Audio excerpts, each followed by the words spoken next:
സംസ്ഥാനത്തെ ജൂൺ മാസത്തിലെ റേഷൻ വിതരണം ഉടൻ ആരംഭിക്കുന്നതാണ്. ജൂൺ മാസത്തിലെ റേഷൻ വിഹിതം അനുസരിച്ച് മഞ്ഞ റേഷൻ കാർഡ് ഉള്ളവർക്ക് കാർഡിന് 30 കിലോ അരിയും 3 കിലോ ഗോതമ്പും സൗജന്യമായി ലഭിക്കുന്നതാണ്. 2 പാക്കറ്റ് ആട്ട 7 രൂപ നിരക്കിലും ലഭ്യമാകും. കൂടാതെ 1 കിലോ പഞ്ചസാര 27 രൂപയ്ക്കുമാണ് മഞ്ഞ കാർഡുകാർക്ക് ജൂൺ മാസത്തിൽ ലഭിക്കുന്നത്. പിങ്ക് കാർഡുള്ളവർക്ക് കാർഡിലെ ഓരോ അംഗത്തിനും 4 കിലോ അരിയും 1 കിലോ ഗോതമ്പും സൗജന്യമായി തന്നെ ലഭിക്കുന്നതായിരിക്കും. കാർഡിന് അനുവദിച്ചിട്ടുള്ള ആകെ ഗോതമ്പിന്റെ അളവിൽ നിന്നും 3 കിലോ കുറച്ച് അതിന് പകരമായി 3 പാക്കറ്റ് ആട്ട 9 രൂപ നിരക്കിലും ലഭ്യമാകുന്നതായിരിക്കും. നീല കാർഡിലെ അംഗങ്ങൾക്ക് കാർഡിലെ ഓരോ അംഗത്തിനും 2 കിലോ അരി വീതം കിലോയ്ക്ക് 7 രൂപ നിരക്കിലായിരിക്കും ലഭ്യമാകുക. കാർഡിന് അധിക വിഹിതമായി 3 കിലോ അരി കിലോയ്ക്ക് 10 രൂപ 90 പൈസ നിരക്കിലും ലഭ്യമാകുന്നതായിരിക്കും. കൂടാതെ വെള്ള റേഷൻ കാർഡുള്ളവർക്ക് 6 കിലോ അരി കിലോയ്ക്ക് 10 രൂപ 90 പൈസ നിരക്കിലും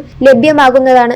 ജൂൺ മാസം ആർക്കും തന്നെ മണ്ണെണ്ണ ഉണ്ടാകുന്നതല്ല. കൂടാതെ സംസ്ഥാനത്തെ വെള്ള നീല റേഷൻ കാർഡ് ഉള്ളവർക്ക് പിങ്ക് കാർഡിലേക്ക് മാറാനുള്ള അവസരം വന്നിരിക്കുകയാണ്. ഇതിനായി ജൂൺ 15 വരെയാണ് അപേക്ഷ സമർപ്പിക്കാൻ സാധിക്കുന്നത്. അക്ഷയ കേന്ദ്രങ്ങൾ വഴിയും കോമൺ സർവീസ് സെന്റർ വഴിയും പിങ്ക് കാർഡിലേക്കുള്ള അപേക്ഷ സമർപ്പിക്കാൻ സാധിക്കുന്നതായിരിക്കും. പിങ്ക് കാർഡിലേക്ക് മാറുകയാണെങ്കിൽ സൗജന്യ റേഷൻ ഉൾപ്പെടെ ചികിത്സാ ആനുകൂല്യങ്ങളും ലഭിക്കുന്നതായിരിക്കും. അർഹതയുള്ള എല്ലാവരും തന്നെ ഇതിലേക്ക് അപേക്ഷ സമർപ്പിക്കേണ്ടതാണ്. നീല വെള്ള റേഷൻ കാർഡുകളിൽ നിരവധി പേരാണ് അർഹതയുള്ളത്. അവർ എല്ലാവരും തന്നെ ഇതിലേക്ക് അപേക്ഷ സമർപ്പിക്കേണ്ടതാണ്. ഇതൊരു പ്രധാനപ്പെട്ട അവസരമായി തന്നെ കാണേണ്ട ഒന്ന് തന്നെയാണ്. വെള്ള റേഷൻ കാർഡ് ഉള്ളവർക്ക് സബ്സിഡി പോലുള്ള ആനുകൂല്യങ്ങൾ ലഭിക്കാറില്ല. നീല റേഷൻ കാർഡിന് ആളിന് 2 കിലോ അരി വീതമാണ് ലഭിക്കുന്നത്. അതിനാൽ അർഹതയുള്ള എല്ലാവരും തന്നെ മുൻഗണന വിഭാഗത്തിലേക്കുള്ള റേഷൻ കാർഡിന് ജൂൺ 15 മുമ്പായി അപേക്ഷ സമർപ്പിക്കേണ്ടതാണ്. റേഷൻ കാർഡിലെ അംഗങ്ങൾക്ക് സർക്കാർ ജോലിയോ അർദ്ധ സർക്കാർ ജോലിയോ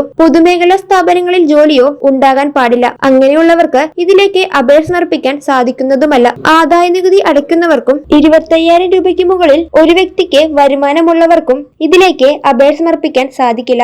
വീടിന്റെ വിസ്തീർണം 1000 സ്ക്വയർ ഫീറ്റിൽ മുകളിലാണെങ്കിലും അപേക്ഷ സമർപ്പിക്കാൻ അർഹരല്ല. BPL ലിസ്റ്റിൽ ഉൾപ്പെട്ടിട്ടുള്ള സാക്ഷ്യപത്രവും എന്നീ രേഖകൾ സഹിതം ഇതിലേക്ക് അപേക്ഷ സമർപ്പിക്കാൻ സാധിക്കുന്നതുമായിരിക്കും. വീടുകളിൽ ഗുരുതര രോഗമുള്ളവരുണ്ടെങ്കിൽ അവർക്ക് മുൻഗണന ലഭിക്കുന്നതുമായിരിക്കും. അതിനായി മെഡിക്കൽ ബോർഡിന്റെ സർട്ടിഫിക്കറ്റ് ഹാജരാക്കേണ്ടി വരും. റേഷൻ കാർഡ് മുൻഗണന വിഭാഗത്തിലേക്ക് മാറ്റുന്നതുമായിട്ടുള്ള കൃത്യമായ വിവരങ്ങൾ ശരിയായ രീതിയിൽ തന്നെ മനസ്സിലാക്കേണ്ടതാണ്.